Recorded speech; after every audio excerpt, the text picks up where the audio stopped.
ఇక ఇప్పుడు కాళేశ్వరంకి సంబంధించినటువంటి అంశాన్ని ఫస్ట్ మాట్లాడదాం మిత్రులారా. కాళేశ్వరం సంబంధించి ఈటల రాజేందర్ గారు నిన్న కమిషన్ ముందుకు హాజరయ్యారు. దాదాపు ఆయనని గంటన్నర సేపు కమిషన్ విచారించింది, కొన్ని ప్రశ్నలు అడిగింది. ఏం ప్రశ్నలు అడిగింది, దానికి ఈటల రాజేందర్ గారు ఏం సమాధానం చెప్పారు, ఇది కొంత కీలకమైనటువంటి అంశము, ఇది కొంత డీటెయిల్డ్గా మాట్లాడుకోవాల్సినటువంటి అంశం. తెలంగాణ సమాజం కూడా చూస్తున్నటువంటి మిత్రులు కూడా ఈ విషయాలను మీరు కొంత 10 మందికి తెలియజేసేటువంటి విధంగా ప్రయత్నం చేయండి. మీరు ఈ వీడియోని ఒక 10 మందికి షేర్ చేయండి. మనకి ఏం పెద్దగా ఖర్చు ఏం కాదు. ఒక లైక్ చేసి వీడియో మీద ఒక 10 మందికి షేర్ చేయడం వల్ల మీరు తెలుసుకున్నటువంటి అంశాలు ఇంకొక 10 మంది తెలుసుకుంటారు. మీ వాట్సాప్ స్టేటస్లలో పెట్టడం, మీ సోషల్ మీడియా ప్లాట్ఫామ్లలో పెట్టడం, ఇట్లాంటివి చేయడం వల్ల ఏమవుతుంది, ఇంకొంతమంది తెలుసుకుంటారు. సో కాబట్టి ఇంకొకటి ఛానల్ రకరకాల కుట్రలు చేసి రిపోర్ట్లు అవి అన్నీ కొడతా ఉన్నారు. కాబట్టి మీ లైక్, మీ షేర్, మీ సబ్స్క్రైబ్ అనేది చాలా ఇంపార్టెంట్. సో కాబట్టి ఇంకా సబ్జెక్ట్లోకి పోదాం. ఈటల రాజేందర్ గారిని నిన్న జస్టిస్ పిసి ఘోష్ గారి కమిషన్, కాళేశ్వరం మీద ఏర్పడినటువంటి కమిషన్ దాదాపు 11 క్వశ్చన్లు అడిగింది, 11 ప్రశ్నలు అడిగింది. అందులో మన దృష్టికి వచ్చినాయి కొన్ని ఉన్నాయి, మన దృష్టికి 7-8 ప్రశ్నలు మన దృష్టికి వచ్చినాయి. ఆ ప్రశ్నలు అన్నీ కూడా మీకు వాళ్ళు అడిగినటువంటి ప్రశ్నలు, ఈటల రాజేందర్ గారి సమాధానము ఏంటి అనేది మీ ముందుకు తీసుకొచ్చేటువంటి ప్రయత్నం చేస్తాం మిత్రులారా. ఈటల రాజేందర్ గారు వెళ్ళి అది పెద్దగా ఓపెన్గానే ఆ విచారణ జరిగిందంట. అక్కడ మీడియా ప్రతినిధులు కూడా వెళ్ళిర్రు, కొంతమంది మీడియా ప్రతినిధులు కూడా నేను మాట్లాడడం జరిగింది ఏమేమైంది అనేటువంటి అంశంలో. సో అట్లా అక్కడ first commission, justice PC Ghosh గారి కమిషన్ ఫస్ట్ అడిగినటువంటి ప్రశ్న ఈటల రాజేందర్ గారిని ఇది: 3 బ్యారేజీల నిర్మాణము ఎవరి ఆదేశాల మేరకు నిర్ణయం తీసుకున్నారు? అంటే 3 బ్యారేజీలు అంటే అన్నారం, మేడిగడ్డ, అన్నారం, సుందిర్లా, ఈ 3 బ్యారేజీలు ఏవైతే ఉన్నాయో ఆ 3 బ్యారేజీలు ఎవరి ఆదేశాల మేరకు నిర్ణయం తీసుకున్నారు అని చెప్పేసి అడిగిరంట. దానికి ఈటల రాజేందర్ గారు క్యాబినెట్ ఆదేశాల మేరకు, అంటే మొత్తం క్యాబినెట్ ఆదేశాల మేరకే నిర్ణయం తీసుకున్నారు, అంత సమిష్టిగా చర్చించే ఈ 3 బ్యారేజీలను నిర్మాణం చేయాలని చెప్పేసి నిర్ణయం తీసుకుని, ఇక్కడ ఇండివిజువల్ అనేది ఏం లేదు. సో కాబట్టి మొత్తం సమిష్టిగానే నిర్ణయం తీసుకున్నాం, క్యాబినెట్ నిర్ణయం ఇది అని చెప్పేసి వారు ఆ ప్రశ్నకు సమాధానం చెప్పడం జరిగింది. ఇక రెండవ ప్రశ్న ఏమడుగురు, రీడిజైన్ ఎందుకు చేయాల్సి వచ్చింది, అసలు ఎవరు ఆదేశించారు రీడిజైన్ చేయాలని చెప్పేసి, ఎందుకు చేయాల్సి వచ్చింది, ఎవరు ఆదేశించారు అంటే దీనికి కొంత సుదీర్ఘమైనటువంటి వివరణ కూడా ఇచ్చిరంట ఈటల రాజేందర్ గారు. ఏమని, రీడిజైన్ ఎందుకు చేయాల్సి వచ్చింది అంటే, వైఎస్ రాజశేఖర రెడ్డి తలపెట్టినటువంటి ప్రాణహిత చేవెళ్ళ ప్రాజెక్టులో భాగంగా తుమ్మిడిహెట్టు దగ్గర 152 మీటర్ల ఎఫ్ఆర్ఎల్ తోటి తుమ్మిడెట్టి అనేటువంటి ప్రాంతం దగ్గర మహారాష్ట్రకి తెలంగాణకి బార్డర్లో ఉన్నటువంటి అక్కడ మనము బ్యారేజ్ కట్టాలని అనుకున్నాము, దానివల్లనే నీళ్లు వస్తాయి, అదే మెయిన్ పాయింట్ కాబట్టి. అయితే 152 మీటర్ల ఎత్తుకు ఎఫ్ఆర్ఎల్తో కట్టేదానికి మహారాష్ట్ర ప్రభుత్వం ఒప్పుకోలేదు. 2014 నుంచి 2015 దాకా మేము దాదాపు సంవత్సర కాలం పాటు ప్రయత్నాలు చేసినాము, ఒప్పుకోలేదు. మేము మా ఇరిగేషన్ శాఖ మంత్రి, అప్పుడు ఇరిగేషన్ శాఖ మంత్రిగా ఉన్నటువంటి హరీష్ రావు గారు ప్రభుత్వం ఏర్పడినటువంటి 4 రోజులకే వెళ్ళి మహారాష్ట్రకి వెళ్ళి అక్కడ ఇరిగేషన్ మంత్రితోటి అధికారులతోటి చర్చలు చేసిరు, అయినా కానీ వాళ్ళు ఒప్పుకోలేదు. 148 మీటర్ల ఎఫ్ఆర్ఎల్తో మీరు కట్టుకోండి మేము ఒప్పుకుంటాము, 152 మీటర్ల ఎఫ్ఆర్ఎల్కి మేము ఒప్పుకోమని చెప్పేసి వాళ్ళు చెప్పిర్రు. దాంతో 148 మీటర్ల ఎఫ్ఆర్ఎల్ కడితే మనకు కావాల్సిన నీళ్ళు అక్కడ రావు, 148 మీటర్లతో కడితే మనకు అక్కడ అవైలబిలిటీ ఉన్నది 160 టీఎంసీలు మాత్రమే, అందులో 100 టీఎంసీలు పై రాష్ట్రాలు వాడుకునేటువంటి అవకాశం ఉంటుందని కూడా సిడబ్ల్యూసీ చెప్పింది. ఆ నివేదికలు ఉన్నాయి. అంటే మనకు అక్కడ నికరంగా ఉండేది 60 టీఎంసీలే. అలా నుంచి 148 మీటర్ల ఎఫ్ఆర్ఎల్తో కట్టుకుంటే ఎత్తుకోవాలనుకుంటే మనకు 40-50 టీఎంసీల కంటే ఎక్కువ వచ్చేటువంటి అవకాశం లేదు. కానీ అన్ని పైసలు పెట్టి అంత ఖర్చు పెట్టి అప్పటికే 41,000 కోట్ల అంచనా వ్యయం ఉన్నది, అప్పటికే ఉన్నటువంటిది, అంతకు ముందుకు ఉన్నటువంటిదే. మరి ఇప్పుడు దాన్ని ఇప్పుడున్నటువంటి రేట్లకు వేసుకుంటే 60-70 వేల కోట్లకు పోతుంది.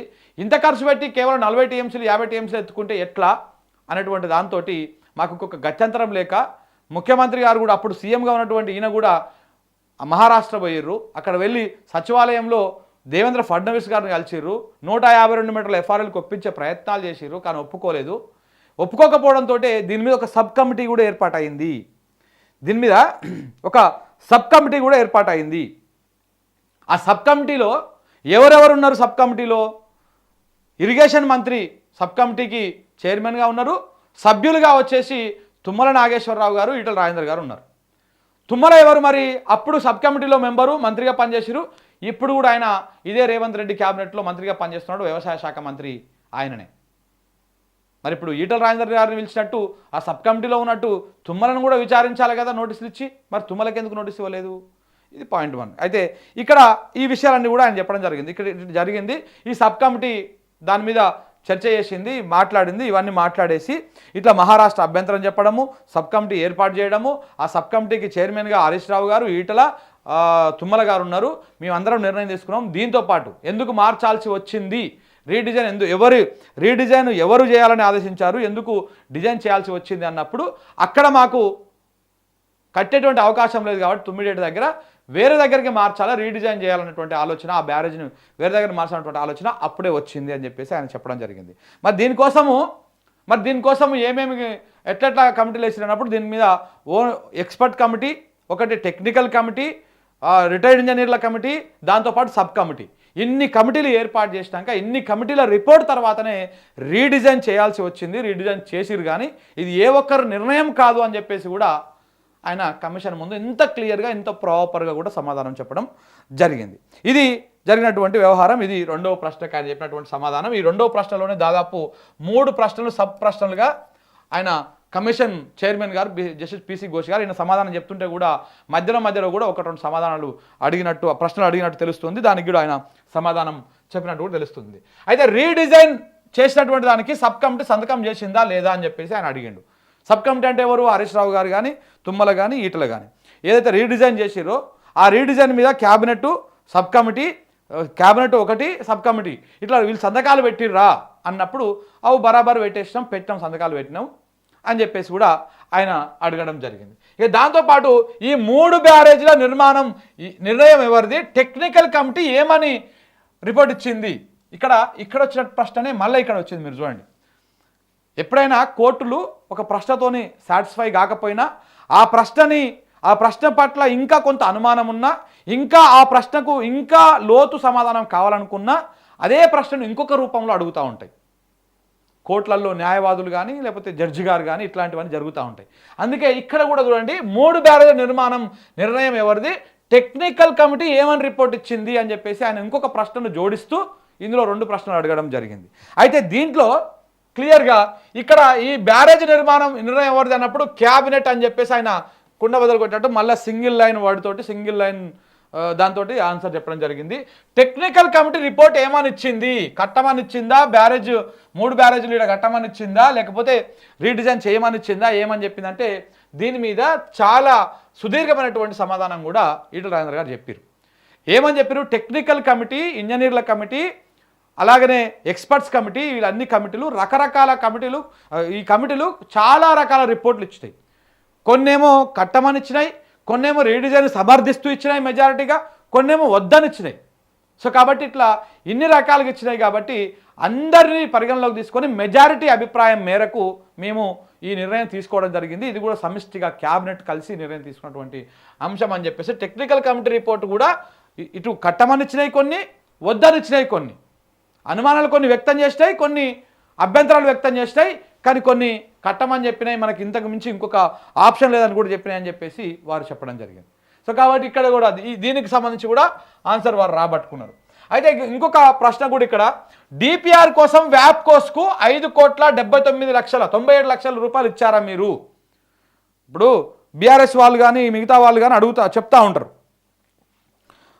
ఉంటారు అంటే ఈ రీడిజైన్ చేసేది ఇదంతా కూడా మనం సొంతంగా ఒక్కరు తీసుకున్నటువంటి నిర్ణయం కాదు. ఇది కేంద్ర ప్రభుత్వ సంస్థ అయినటువంటి వ్యాప్కోస్ తోటి మేము సర్వే చేయించినాము, డిపిఆర్ వాళ్ళే రెడీ చేసిర్రు, ఇవన్నీ మేము సర్వే కూడా వాళ్ళే చేసిర్రు, వాళ్ళతో చేయించినామని చెప్పేసి కూడా వీళ్ళు బీఆర్ఎస్ పార్టీ వాళ్ళు కానీ లేకపోతే అప్పుడు కాళేశ్వరంలో పనిచేసినటువంటి అధికారులు కానీ రిటైర్డ్ ఇంజనీర్లు కానీ ఇదే మాట చెప్పారు. దానికోసము 5,97 లక్షల రూపాయలని వ్యాప్కోస్ సంస్థకు రాష్ట్ర ప్రభుత్వం ఇచ్చిందని చెప్పేసి కూడా వీళ్ళు చెప్తా ఉన్నారు. అయితే ఈ డబ్బులు ఇచ్చారా అని చెప్పేసి ఈటల రాజేందర్ గారిని జస్టిస్ పిసి ఘోష్ కమిషన్ అడిగింది. అయితే ఆ విషయానికి ఆయన కొంత అటు ఇటు తడబడినట్టుగా నాకు తెలియదు, ఆ అంశాన్ని నాకు గుర్తుకు లేదు, నాకు తెలియదు అని చెప్పేసి ఆయన చెప్పడం జరిగింది. ఇది ఒక్కటి కొంత డౌట్ఫుల్గా చెప్పడం జరిగింది ఆయన. ఈ తర్వాత డిపిఆర్కు క్యాబినెట్ ఆమోదం ఉందా అని చెప్పేసి అడిగారు. డిపిఆర్కు క్యాబినెట్ ఆమోదం ఉందా? డిపిఆర్ అంటే ఏంది? Detailed project report. ఏ ప్రాజెక్టు కట్టాలన్నా, చిన్నదైనా పెద్దదైనా ఏదైనా ఒక పని చేయాలంటే దానికి డిపిఆర్ ఉంటుంది, డీటెయిల్డ్ ప్రాజెక్ట్ రిపోర్ట్ ఉంటుంది.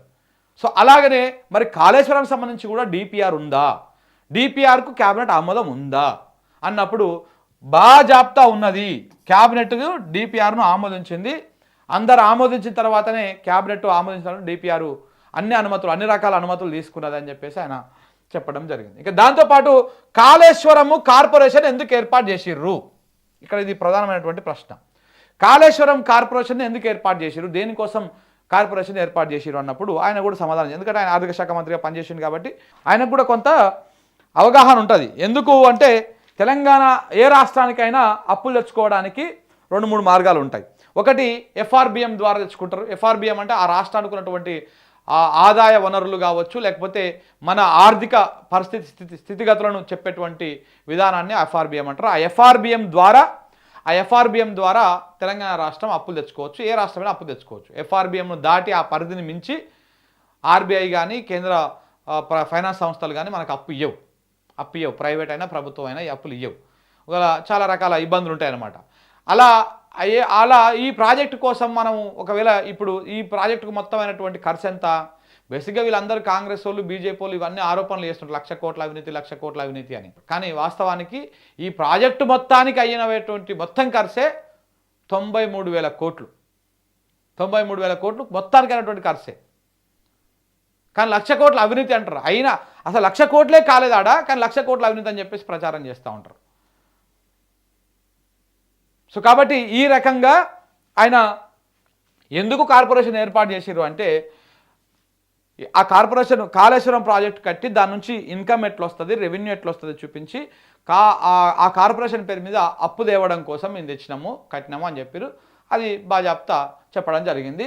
అంటే నిధుల సమీకరణ కోసం మేము ఈ కార్పొరేషన్ ఏర్పాటు చేసినాము, రేపు భవిష్యత్తులో కూడా దీని సేవలు వాడుకుంటాం అనేటువంటి విధంగా మేము ప్రణాళికలు రూపొందించడం అని చెప్పేసి ఆయన చెప్పడం జరిగింది. ఇక దీంతో పాటు ఇంకా కొన్ని అంశాలను కూడా ఆయన మేడిగడ్డ, సుందిల్లా, అన్నారం సంబంధించి జస్టిస్ పిసి ఘోష్ గారి కమిషన్ చాలా స్పష్టంగా నొక్కి ప్రశ్నలు అడగడం జరిగింది. అసలు ఈ మేడిగడ్డకు బ్యారేజ్కి ఎంత ఖర్చు అయ్యింది అని చెప్పేసి ఆయన అడిగాడు.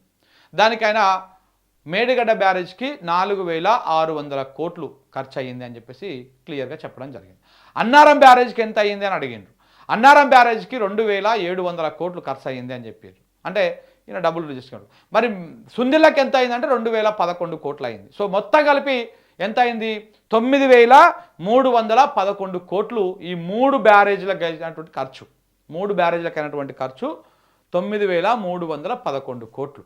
కానీ మన రేవంత్ రెడ్డి గారి ప్రభుత్వం కానీ, కాంగ్రెస్ వాళ్ళు కానీ, బీజేపీ వాళ్ళు కానీ, మిగతా తెలంగాణ వ్యతిరేకులు కానీ, తెలంగాణ ద్రోహులు కానీ కాళేశ్వరం పట్ల విషం జిమ్మేటువంటి ఈ బ్యాచ్ అంతా కూడా ఏమని ప్రచారం చేస్తుంది? 1,00,000 కోట్ల అభివృద్ధి జరిగింది, 1,00,000 కోట్లు గోదావరిలో కొట్టుకపోయినాయని చెప్తారు. ఆడ మేడిగడ్డలో కుంగింది కేవలం 2 పియర్స్ మాత్రమే. ఆ 2 పియర్స్ రిపేర్ చేస్తే గట్టిగా ఎంత గట్టి ఖర్చు పెట్టినా కానీ 200 కోట్లకు మించదు. 100 నుంచి 200 కోట్లు అంతే. ఇక పేపర్ రాష్ట్రం 500 కోట్లు అవుతుంది, 1000 కోట్లు అవుతుంది అని చెప్పేసి అంత ఏం కాదు. 200 కోట్లు మహా ఎక్కువ, అంతకంటే ఎక్కువ కానే కాదు. అది కూడా కట్టడానికి ఎల్ఎన్టీ రెడీగా ఉన్నది, కానీ అసలు దాని కథ ఏదో తెలియకుండా వీళ్ళు డ్రామాలు చేస్తూ ఉన్నారు. సో ఇలాంటివన్నీ కూడా జరుగుతూ ఉన్నాయి. సో ఇట్లా బ్యారేజీల విలువని ఎంతెంత ఖర్చు పెట్టి కట్టిరని కూడా ఆయనని జస్టిస్ పిసి ఘోష్ గారు అడగడం జరిగింది. ఆయన కూడా సుదీర్ఘంగా డీటెయిల్గా అన్నీ కూడా టక్క అడిగినాయని చెప్పేసి దాదాపు గంట సేపు ఈ మొత్తం కన్వర్జేషన్ జరిగింది. దానికి తర్వాత థ్యాంక్స్ అని చెప్పేసి అయిపోయిన తర్వాత జస్టిస్ పిసి ఘోష్ కమిషనర్ గారికి ఈయన చెప్పిన ఆయన కూడా థ్యాంక్స్ అని చెప్పినట్టు ఇంకా వెళ్ళొచ్చినాక మీడియాకు బ్రీఫింగ్ ఇచ్చారు. ఇది జరిగినటువంటి వ్యవహారం. ఈ మొత్తం వ్యవహారంలో అయ్యింది ఇదన్నమాట. అయితే ఇట్లా అయితే ఇది ఈటల రాజేందర్ గారు కమిషన్ ముందు చెప్పినటువంటి మాటలు ఇవైతే ఇంకా ఇలా పత్రికలు చూడండి మిత్రులారా ఎట్లా రాసినాయి, ఇక ఏమని చెప్పాలనో అర్థం కాదు. ఇక చూడు ఆంధ్రజ్యోతి అనేటువంటి పత్రిక ఏం రాసింది, అది కేసీఆర్ నిర్ణయమే. ఏది మేడిగడ్డ కట్టేది ఇవన్నీ కూడా కేసీఆర్ నిర్ణయమే, కాళేశ్వరం కేసీఆర్ నిర్ణయమే.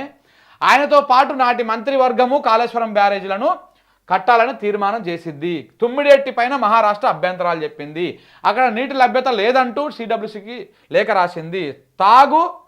సాగునీటి అవసరాల రీత్యానే ప్రాజెక్టులు రీడిజైన్ చేసినాము. కాళేశ్వరం తొలి అంచనా వ్యయం 60,000 కోట్లే, ఆ తర్వాత పనుల మార్పుతోటి 80,000 కోట్లకు పెరిగింది అని చెప్పేసి ఈటల కాళేశ్వరం కమిషన్ ముందు పెట్టిందని, కేసీఆర్దే మొత్తం ఆ నిర్ణయం అన్నటువంటి విధంగా ఇంటెన్షన్ రావాలని ఇగో ఇక్కడ ఈ పత్రికలు ప్రధానంగా రాయడం జరిగింది. ఇంకా ఇక్కడ కూడా ఉంటుంది చూడండి, ఇంకోటి ఇగో బ్యారేజ్ల నిర్మాణం కేసీఆర్ నిర్ణయమే, అందుకు కేబినెట్ కూడా ఆమోదం తెలిపింది. కాళేశ్వరం ముందు ఈటల రాజేందర్ వెల్లడి, మేడిగడ్డ, అన్నారం, సుందిళ్లలో బ్యారేజీలు కట్టాలని టెక్నికల్ టీమ్స్, ఎక్స్పర్ట్స్ కమిటీలు కూడా సిఫార్సు చేసినాయి.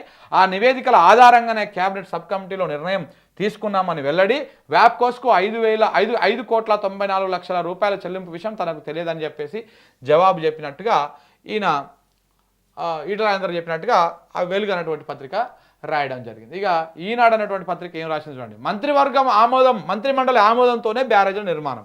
ఇక్కడ కేసీఆర్ పేరుని పర్టికులర్గా తీసుకోలేదు. ఈ రెండు పత్రికలేమో మరి దిగజారిపోయి రాసేసినాయి. ఇక్కడనేమో నాటి సీఎం కేసీఆర్ నిర్ణయంతోనే కేబినెట్ సబ్ కమిటీ ఏర్పాటు, నాతో పాటు హరీష్ తుమ్మలతో కూడినటువంటి సబ్ కమిటీ నిర్ణయం మేరకు రీడిజైన్ అయింది.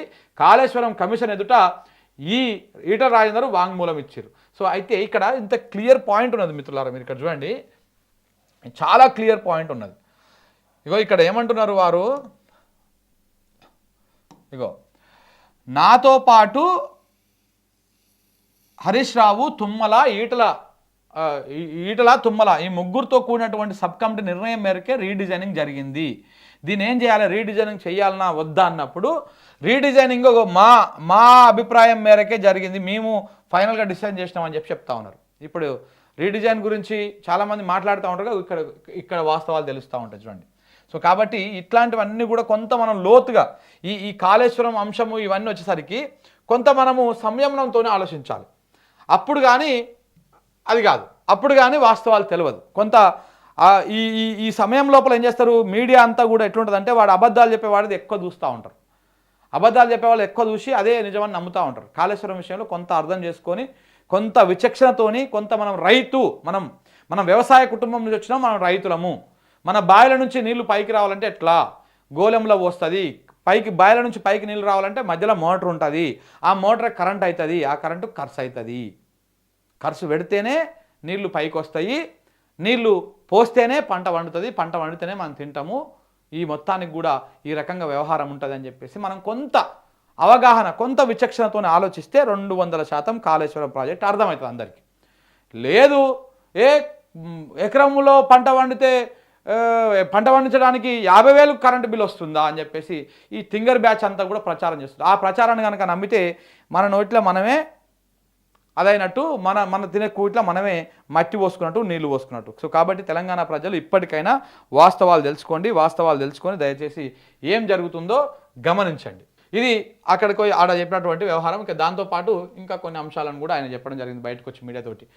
మేడిగడ్డకు అయ్యింది 4,600 కోట్లే, అన్నారం 2,700 కోట్లు, సుందిళ్లకు 2,011 కోట్లు.